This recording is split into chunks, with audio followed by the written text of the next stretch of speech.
There are places on Earth where you look at stone and realize something is wrong, not because it's beautiful, because it shouldn't exist. While Europe was still living in mud huts, engineers here in the heart of the desert were building refrigerators without electricity, earthquake-proof palaces without cement, and water filtration systems without a single drop of chemicals. These weren't accidents. They weren't luck. They were the result of centuries of observation, experimentation, and a level of scientific thinking we rarely associate with the ancient world. Today we're going to look at 4 structures in Iran that make modern engineers question everything they were taught. And by the end of this video, you'll question it too. Let's start in the desert. Not just any desert. The Dashti Kavir, one of the most hostile environments on the planet. Ground temperature reaches 70 degrees Celsius. There is no shade. There is no wind. And yet, scattered across this landscape, you'll find enormous clay domes rising out of the sand, like something left behind by a civilization that knew things we don't. These are yakhchals, and what's inside them will stop you cold. Literally. Imagine 400 BC, no electricity, no refrigeration technology, no industrial supply chain. And yet, the people living here had access to ice, not in winter, in summer, in the middle of the desert. This is the yakhchal, the world's first refrigeration system, and it worked on principles that modern thermodynamic engineers still find elegant. The secret was a material called saruj, a composite of sand, clay, egg whites, goat hair, and ash. This mixture created an ancient concrete that was completely waterproof, thermally insulating, and more durable than most modern building materials. The walls of a yakhchal were thick enough to hold cold inside, regardless of what was happening outside. But the walls were only part of the system. On the roof, a series of wind catchers called Badgirs were positioned to catch the faintest breeze from any direction and channel it downward into the structure. At the base, cold water flowed through underground channels called kanats, an extraordinary engineering system in its own right, carrying water from mountain sources, sometimes hundreds of kilometers away, without a single pump. The air, the water, the evaporation, all working together. The temperature inside dropped to near zero, while outside it was 50 degrees. These people understood thermodynamics 2,000 years before anyone wrote it in a textbook. They didn't have a word for it.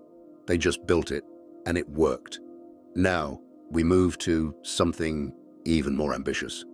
Persepolis, the ceremonial capital of the Achaemenid Empire, built by Darius the Great around 518 BC.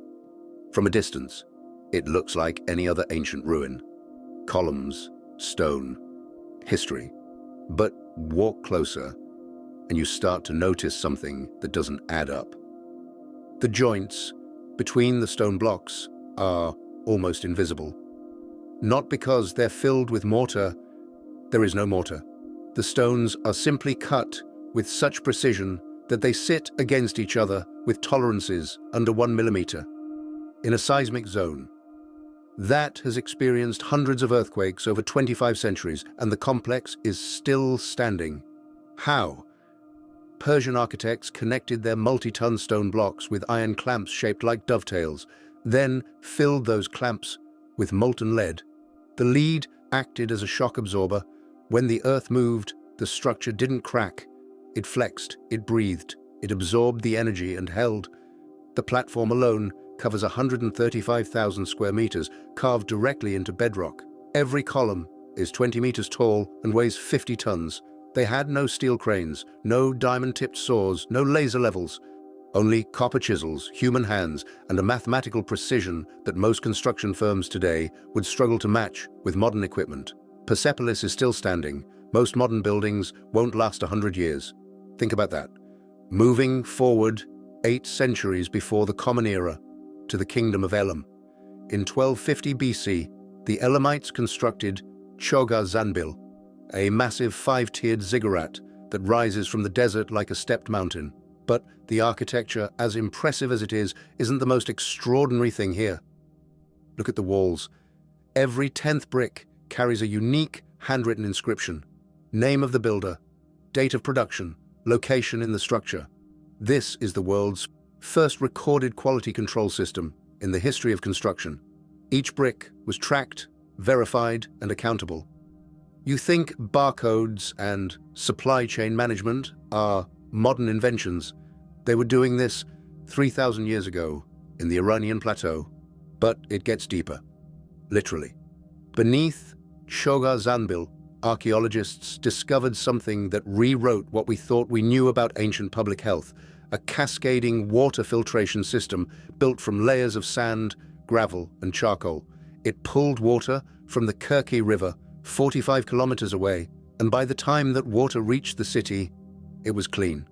Not just cleaner, clean, biologically safe. The same principle used in modern water treatment plants today. While the rest of the ancient world was drinking directly from rivers shared with livestock, the people of Elam had running filtered water.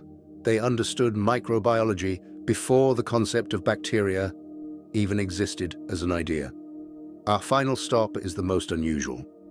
On the hills outside the city of Yazd, two circular stone structures sit on elevated ridges, open to the sky. These are dakmas, the towers of silence. Zoroastrians believed that a body after death should not contaminate the sacred elements: earth, fire, water. So they built structures where the natural cycle could complete itself. Bodies were placed on the open top of the tower, exposed to sun and birds. It sounds harsh by modern standards, but the engineering beneath it was sophisticated and centuries ahead of its time.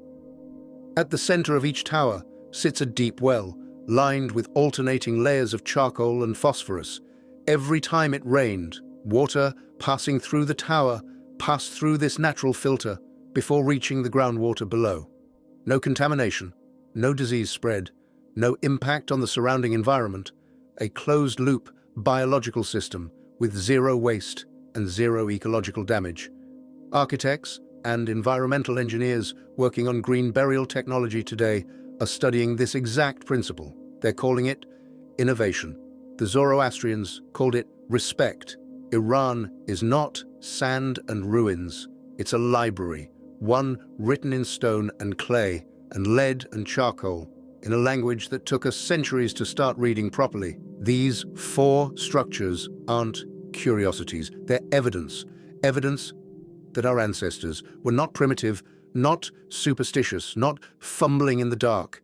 They were scientists without laboratories, engineers without universities. They observed the physical world with extraordinary precision, and they built solutions that lasted millennia. We tend to think progress is a line that goes straight up, that every generation knows more than the last. But standing in front of these structures, it looks more like we lost something along the way, something important.